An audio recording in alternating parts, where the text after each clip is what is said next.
నాకు అర్థమైన దాన్ని, నాకు శారదాదేవి ఏమి కృప చేసిందో దాన్ని నేను చెప్పుకుంటున్నాను అన్నారు. ఆయన అంటారు, అమ్మలగన్నయమ్మ ముగురమ్మల మూలపుటమ్మ చాలా పెద్దమ్మ సురారులమ్మ కడుపారడి బుచ్చినయమ్మ తన్ను లోనమ్మిన వేల్పుటమ్మల మనంబున ఉండెడియమ్మ దుర్గ మాయమ్మ కృపబ్ధినిచ్చుట మహత్వ కవిత్వ పటుత్వ సంపదల్. విజయవాడ కనకదుర్గమ్మ తల్లి కోవెల్లో రాజద్వారం మీద ఇప్పటికీ ఈ పద్యం రాసి ఉంటుంది. నాకు అక్కడికి వెళ్ళినప్పుడల్లా పోతన గారు జ్ఞాపకానికి వచ్చి పొంగిపోతుంటాను.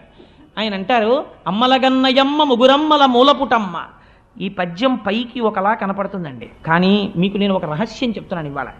మీరు తెలిసి కానీ తెలియక కానీ పోతన గారు రాసిన పద్యాలు కొన్ని నోటికొచ్చి మీరు చదివారనుకోండి, సద్య ఫలితాన్ని ఇచ్చేస్తాయి. ఎందుకంటే మీరు కొన్ని చదవకూడదు, మీరు కొన్ని చెయ్యకూడదు. నేరుని శ్రీచక్రాన్ని ఇంట్లో పెట్టి పూజ చెయ్యగలరా? చెయ్యలేరు, పక్కన గురువు ఉంటే తప్ప. అది మన వల్ల కాదు. లేదు, మీరు బీజాక్షరాల్ని ఉపాసన చెయ్యగలరా? చెయ్యలేరు, కష్టం. కానీ పోతన గారు ఈ దేశానికి బహూకరించిన గొప్ప కానుకేమిటో తెలుసా అండి? మీరు ఆ పద్యాన్ని మామూలుగా పైకి అర్థం తీయండి. అమ్మలగన్నయమ్మ ముగురమ్మల మూలపుటమ్మ చాలా పెద్దమ్మ. అటువంటి తల్లి, అమ్మల్ని కన్నటువంటి అమ్మ ఎవరుందో, చాలా పెద్దమ్మ ఈ లోకంలో ఎవరుందో అటువంటి తల్లి వేల్పుటమ్మల మనంబున ఉండెడి అమ్మ. దేవతా స్త్రీలైనటువంటి వారి యొక్క మనస్సుల యందు ఏ అమ్మవారుందో అటువంటి అమ్మని మహత్వ కవిత్వ పటుత్వ సంపదల్, ఈ 4 కోసం నమస్కరిస్తున్నాను. అటువంటి దుర్గ మాయమ్మ, ఆ దుర్గమ్మ మా అమ్మ. ఇది ఆయన చెప్పింది కదండి. నేనంట, మీరు చెయ్యలేనటువంటి ఒక చాలా కష్టమైనటువంటి పనిని పోతన గారు చాలా తేలికగా మీకు ప్రమాదం లేని రీతిలో మీతో చేయించేయడానికని ఇటువంటి ప్రయోగం చేశారు అంటున్నారు. మీరు ఆలోచించండి, ఒక పిల్లవాడు ఉంటాడు, ఓ చిన్న పిల్లవాడు, వాడు ఆ పని చెయ్యలేడు. ఒక ఉదాహరణ చెప్తాను. ఓ చిన్న పిల్లవాడు ఉన్నాడు, 3 ఏళ్ల పిల్లాడో 4 ఏళ్ల పిల్లాడు. వాడికి కోరిక, రైలు నేను ఎక్కుతాను నాన్న, నన్ను ఎక్కించద్దు, నేను ఎక్కుతానంటాడు. వాడు ఎక్కగలడా రైలు? ఒక్కనాటికి ఎక్కలేడు. తండ్రి ఏం చేస్తాడంటే వెనకాతలుండి జాగ్రత్తగా పట్టుకుని వాడికి కనపడకుండా వెనక నుంచి మెల్లిగా ఎత్తి మెట్లు ఎక్కించి లోపలికి పంపించేస్తే వాడు లోపలికి వెళ్ళిపోయి ఇటు తిరిగి తప్పట్లు కొడతాడు. నాన్నగారండి రైలు ఎక్కేశానంటాడు. తండ్రికి తెలుసు వెనక నుండి ఎక్కించిన వాడిని నేనేనని. ప్రమాదరహితము చేసి ఎక్కించిన తండ్రిలా పోతన గారు చేసిన ప్రయోగం చెప్తాను ఈ పద్యంలోంచి. మీరు చూడండి, అమ్మలగన్నయమ్మ. ఈ మాట ఎక్కడదండి? అమ్మలగన్నయమ్మ అంటే అమ్మలు ఎవరని చెప్పారు. మీరు లలితా సహస్రంలో శ్రీమాత అంటే శకార రకార ఈకారముల చేత సత్వ రజస్తమో గుణాధీశులైనటువంటి బ్రహ్మశక్తి, విష్ణుశక్తి, రుద్రశక్తులైనటువంటి పార్వతీ, రుద్రాణి, లక్ష్మీదేవి, సరస్వతీదేవి, ఈ ముగ్గురికి అమ్మ.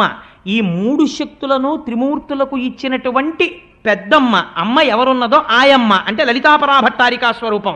ఆ అమ్మవారికి దుర్గా స్వరూపానికి భేదం లేదు. అందుకని అమ్మలగన్నయమ్మ, ముగురమ్మల మూలపుటమ్మ. ఆ ముగురమ్మలే మనం మహాలక్ష్మి, మహాసరస్వతి, మహాకాళీ స్వరూపంగా కొలుస్తాం కదా. ఈ ముగురమ్మల మూలపుటమ్మ చాలా పెద్దమ్మ. ఈ మాట చూడండి, చాలా గమ్మత్తైన మాట. చాలా పెద్దమ్మ. ఏమిటి చాలా పెద్దమ్మ? దీన్ని మీరు సంస్కృతంలోకి తీసుకెడితే ఆ మాట ఏమవుతుందో తెలుసా అండి? మహాశక్తి, అండపిండ బ్రహ్మాండములంతటా నిండిపోయినటువంటి శక్తి స్వరూపం ఎక్కడుందో. మీరు ఒక చామంతి పువ్వు పట్టుకుంటే అందులోంచి పైకొస్తున్నటువంటి ఇంత చిన్న గొంగళి పురుగు ఇలా కదులుతుంటుంది. దానికో 2 కళ్ళు, దానికో మెదడు. మీరు చామంతి పువ్వుకి వెనకాతల ఉన్న కాడ పెట్టి ఆ పురుగుని ఇలా అన్నారనుకోండి, అది ఉన్న బలంతో గబగబ పాకేస్తుంటుంది. అంటే దానికి ఏమైనా జరుగుతుందేమో, నేను బతకాలని కోరిక. అంటే దానికి భయం ఉంది, దానికి కోరిక ఉంది, దానికి ఒక శక్తి ఉంది, దాంతో పరిగెడుతుంది. ఒక చీమ పరిగెడుతుంది. ఎక్కడ లేదండి అమ్మవారు ఇప్పుడు? ఎంత దయాస్వరూపిణి! ఈ గొంగళి పురుగులో నేను ఉండడం ఏమిటి అని అనకుండా ఆవిడ గొంగళి పురుగులో ఉంది. ఇలా ఉండడం మాతృత్వం, ఇది దయ. దీన్ని సౌందర్యం అంటారు. ఈ దయకి సౌందర్యం అని పేరు. అట్మోస్ట్ కంపాషన్ ఈ సౌందర్య. అది ప్రవహిస్తే సౌందర్య లహరి. అందుకని ఇప్పుడు ఏమైంది? ముగురమ్మల మూలపుటమ్మ చాలా పెద్దమ్మ. ఈ అండపిండ బ్రహ్మాండములంతటా నిండిపోయి ఈ భూమిని తిప్పుతూ, లోకములను తిప్పుతూ, ఇవన్నీ తిరగడానికి కారణమైనటువంటి అమ్మవారు ఎవరుందో ఆ అమ్మ ముగురమ్మల మూలపుటమ్మ చాలా పెద్దమ్మ. ఈవిడ సురారులమ్మ కడుపారడి బుచ్చినయమ్మ. సురారి అంటే దేవతలకి, అరి అంటే శత్రువులైనటువంటి వాళ్ళ యొక్క అమ్మ దితి. దితి అయ్యోని ఏడిచేటట్టుగా ఆవిడికి కడుపు శోకాన్ని మిగిల్చింది. అంటే రాక్షసులు నశించడానికి కారణమైనటువంటి అమ్మ. దేవతల్లోకి శక్తిగా ఇవిడు ఉండకపోతే రాక్షసులు ఎలా మరణించారు? అందుకని సురారుల తల్లి కడుపారడి బుచ్చినయమ్మ, తన్ను లోనమ్మిన వెల్పుటమ్మల మనంబున ఉండెడి అమ్మ. ఇదో గొప్ప మాట. తన్ను లోనమ్మిన వేల్పుటమ్మలు ఎవరండి? అమ్మవారిని మనస్సులో నమ్ముకుని శక్తిలో తిరుగుతున్నటువంటి వాళ్ళు ఎవరు? మనకి అష్టమాతృకలని ఉన్నారు సంప్రదాయంలో.